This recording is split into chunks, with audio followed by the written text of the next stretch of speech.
This is VOA News. Via remote, I'm Marissa Melton. The White House is clarifying its position on Iran after President Joe Biden gave an interview in which he indicated that the United States would not lift sanctions until Tehran stops enriching uranium.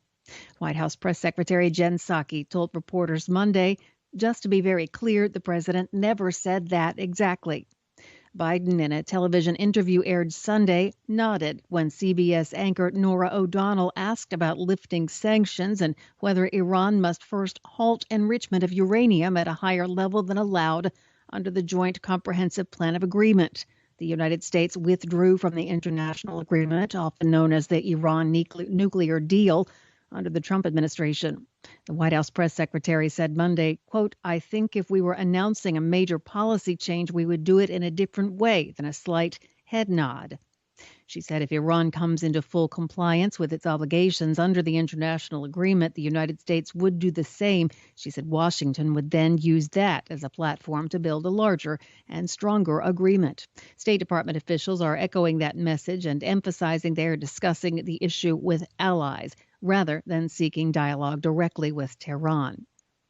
In Haiti, opponents seeking to end the rule of President Jovenel Moïse declared Supreme Court Judge Joseph Messin-Jean-Louis as interim president. The move came a day after Moïse said authorities had arrested 23 people linked to a failed coup to install a different Supreme Court judge as leader. Jean-Louis, a 72-year-old judge, released a short video Monday saying he had been picked by Haiti's opposition to be interim president, but the United States has accepted Moïse's claim to power, and he appears to have retained leadership of the Caribbean island nation. This is VOA News. The United States has expressed solidarity with the people of Myanmar after restrictions on demonstrations and said its requests to meet deposed civilian leader Aung San Suu Kyi were denied. State Department spokesman Ned Price on Monday said the United States stands with the people of Burma, he used Myanmar's former name, and supports their right to assemble peacefully, including to protest peacefully in support of the democratically elected government. Popular demonstrations against Myanmar's military regime were held for the third consecutive day Monday, exactly 1 week after the junta detained Aung San Suu Kyi and other leaders of the elected civilian government. On Monday, civil servants, railway employees, teachers, and workers in other sectors began a nationwide strike. Tens of thousands of people jammed the streets of many of Myanmar's major cities, holding signs saying things like "Save Myanmar" and "We want democracy." Some just held photographs of Suu Kyi. The military takeover in Myanmar began last Monday with Suu Kyi's detention and that of other senior government officials. Suu Kyi remains under house arrest.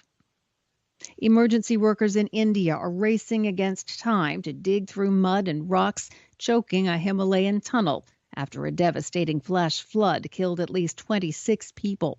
The flood is thought to have been caused by a chunk of glacier that broke off its base. More than 170 others were listed as missing after a wall of water and debris barreled down a tight valley in India's north early on Sunday. The flood destroyed bridges and roads and damaged 2 hydroelectric power plants. The local director general of police says 26 bodies have been recovered. 171 people remain unaccounted for. Most of those missing were workers at the 2 power plants. Some are believed to be trapped in a tunnel that filled with mud and rocks when the flood hit. A surge in violence at one of the biggest displaced person camps in northeastern Syria is sparking fears that the Islamic State terror group maintains its grip on the region. Humanitarian officials and researchers say the Al-Hol camp, home to about 62,000, mostly women and children, has been plagued by at least 18 murders since the start of the year. There were 12 in just the first 2 weeks of January. Republican Congressman Ron Wright of Texas died Sunday after being hospitalized for COVID-19. That's according to his office on Monday. Wright, 67, passed away peacefully with his wife, Susan, by his side, according to his office. He's the first sitting member of Congress to die of the coronavirus. In December, a congressman-elect, Luke Letlow of Louisiana, died from COVID-19 just days before being sworn in. He was 41. Marissa Melton, VOA News.